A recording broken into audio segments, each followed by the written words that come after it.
10 محرم کے دن ہر ایک امام حسین کے قدموں پہ قربان ہو رہا تھا، اور یہ منظر دیکھنے کے لیے تمام عالمین کے فرشتے کربلا کے میدان تک آ پہنچے۔ کبھی امام حسین سے زمین مخاطب ہو کے کہتی ہے کہ اے ہمارے آقا، ہمیں حکم دیں، ہم ابھی پھٹ جائیں اور اس پورے لشکر کو فنار کر دیں۔ تو کبھی آسمان چیخ کے کہتا ہے اے میرے حسین، ہمیں حکم دیں۔ تو کبھی زعفر جن مختلف جنات کے ساتھ دست ادب کو جوڑ کے کہتا ہے اے میرے مولا، مجھے حکم دیں کہ اس فوج یزید کو فنار کر دوں۔ امام حسین تمام انبیاء، اولیاء، فرشتوں اور جنات سے کہتے ہیں یہ صبر کا امتحان ہے، میرا اللہ میرا صبر آزمانا چاہتا ہے، اور میرے خون سے ہی اسلام کو زندگی ملے گی، کیونکہ میرے شہید ہونے کے بعد رہتی دنیا تک کسی بھی یزید کی یہ مجال نہ ہوگی کہ کوئی میرے نانا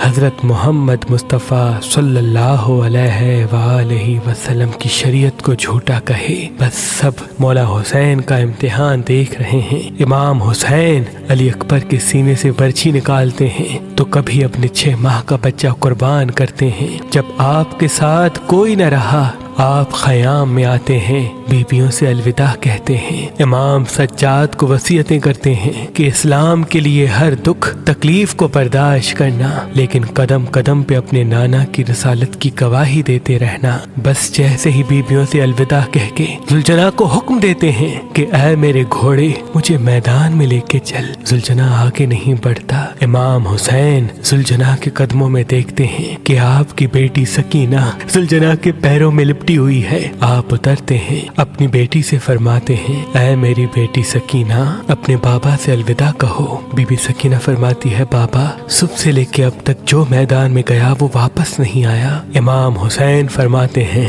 اے میری بچی، ہمارے خون سے تمہارے نانا کا دین بچے گا، صبر کرو۔ آپ یتیمی کا پرسہ دیتے ہیں اور میدان میں آ کے بآواز بلند فرماتے ہیں اے لوگو، میں رسول اللہ کا نواسا حسین ہوں، فاطمہ کا بیٹا، علی کا لال۔ میں وہ ہوں جس کے لیے اللہ کے رسول بار بار فرماتے تھے کہ حسین منی وانا من الحسین، میرا خون رسول اللہ کا خون ہے، میرا گوشت رسول اللہ کا گوشت ہے۔ کیوں مجھے قتل کرنا چاہتے ہو؟ کیا میں نے شریعت میں کوئی ترامیم کی ہے؟ کسی انسان کا حق غصب کیا ہے؟ کیوں میرے بچوں کو مارا ہے؟ کیوں 3 دن سے ہمیں پیاسا رکھا ہے؟ فوج یزید ایک آواز میں کہتی ہے کہ ہم سب تجھے تیرے بابا علی کے بغض میں قتل کرنا چاہتے ہیں۔ پھر آپ فرماتے ہیں آج جو اسلام کا پرچم تم ہاتھوں پہ بلند کر کے کھڑے ہو، یہ پرچم میرے بابا علی نے بلند کیا تھا۔ خیبر و خندق میں اگر میرے بابا علی نہ ہوتے تو اسلام کی فتح ناممکن تھی۔ آج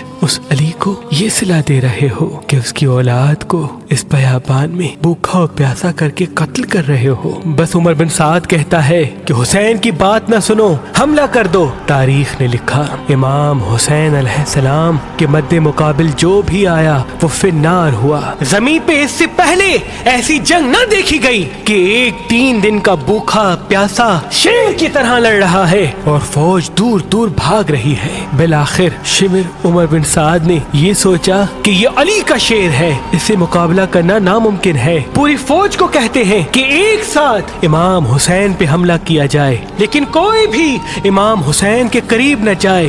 دور دور سے امام حسین کو تیر مارے اور آدھی فوج جا کے خیام کو آگ لگا دے۔ بس ہزاروں کی فوج نے امام حسین کو چاروں طرف سے گھیرا اور دور دور بھاگتے ہوئے امام حسین کو تیر مارتی رہی، نیزے مارتی رہی، اور کچھ امام حسین کے قیام کو جلاتے ہیں۔ امام حسین کبھی خیموں کی طرف جاتے ہیں، کبھی سپاہیوں کی طرف آتے ہیں۔ بس اتنے میں آواز غیب آتی ہے اے حسین، تیرا اللہ تجھ سے راضی ہوا۔ امام حسین تلوار کو روک لیتے ہیں۔ فوجی اشکیا جیسے ہی امام حسین کی رکی ہوئی تلوار دیکھتے ہیں تو وہ لوگ جو امام حسین کو دیکھ کے بھاگ گئے تھے وہ بھی قریب آنے لگتے ہیں، اور دور دور سے جس کے ہاتھوں میں جو چیز ہوتی ہے وہ امام حسین کی طرف پھینکنے لگتے ہیں۔ تاریخ نے لکھا جس کے پاس نیزے تھے وہ نیزہ مارنے لگا، جس کے پاس تیر تھے وہ تیر مارنے لگا، جس کے پاس تلواریں تھی وہ تلواریں مارنے لگا۔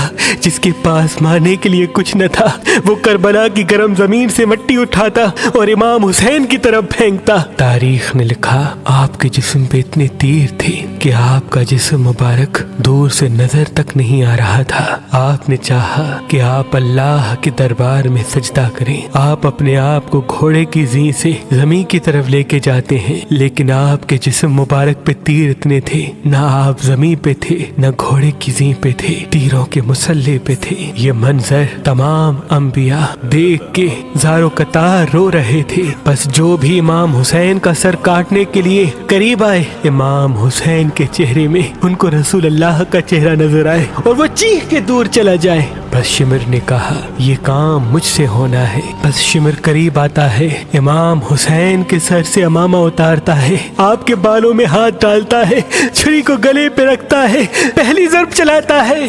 حضرت آدم علیہ السلام اللہ کے رسول سے فرماتے ہیں یا رسول اللہ آگے میں نہیں دیکھ سکتا۔ جیسے ہی دوسری ضرب چلتی ہے، حضرت نوح علیہ السلام فرماتے ہیں یا رسول اللہ آگے میں نہیں دیکھ سکتا۔ جب تیسری ضرب چلتی ہے، حضرت ابراہیم علیہ السلام فرماتے ہیں یا رسول اللہ میں نے تو اپنے بیٹے کی قربانی کے وقت ہی اپنی آنکھوں پہ پٹی باندھ لی تھی، آگے میں نہیں دیکھ سکتا۔ بس ضرب چلتی رہی۔ ایک وقت ایسا آیا اللہ کے رسول نے آنکھیں بند کی اور فرمایا اے علی اب آگے میں نہیں دیکھ سکتا۔ بس ایک وقت ایسا آیا کہ امام علی نے بھی آنکھیں بند کی اور بی بی فاطمہ سے فرمانے لگے اے فاطمہ آگے میں نہیں دیکھ سکتا، اب تو جان تیرا بیٹا جانے۔ بی بی فاطمہ زہرا مقتل میں دیکھتی ہے کہ شمر مسلسل امام حسین کے گلے پہ خنجر چلا رہا ہے۔ آپ قریب آتی ہے، دونوں ہاتھ امام حسین کی گردن پہ رکھتی ہے اور فرماتی ہے اے شمر نہ مار، میرے بچے کو نہ مار، میں نے چکیاں پیس کے اس کو پالا ہے، یہ تیرے رسول کا نواسا ہے۔ لیکن افسوس شمر مسلسل امام حسین کے گلے کو کاٹتا رہا۔ شمر دیکھے امام حسین کے مسلسل لب ہل رہے ہیں، سوچا کہ شاید حسین ہمیں بد دعا دے رہے ہوں گے۔ قریب آ کے جب سنتے ہیں تو امام حسین فرما رہے تھے اے اللہ میرے بچوں کی قربانی قبول کرنا، میرے عزیز و اقارب کی قربانی قبول کرنا۔ تیرا شکر ہے کہ تو نے اپنے محبوب کے اس نواسے حسین کو اس عظیم امتحان کے لیے چنا، میری قربانی قبول کرنا۔ تو عظیم ہے، تو اعلیٰ ہے، اگر میری 70 جانیں بھی ہوتی تو وہ بھی میں تیرے نام پہ تیرے اسلام پہ قربان کرتا۔ سلام ہو آل محمد پر، سلام ہو رسول اللہ کے خاندان پر، جنہوں نے ہر تکلیف کو برداشت کر کے قیامت تک اسلام کو زندہ کر دیا، قیامت تک اسلام کو زندہ کر دیا۔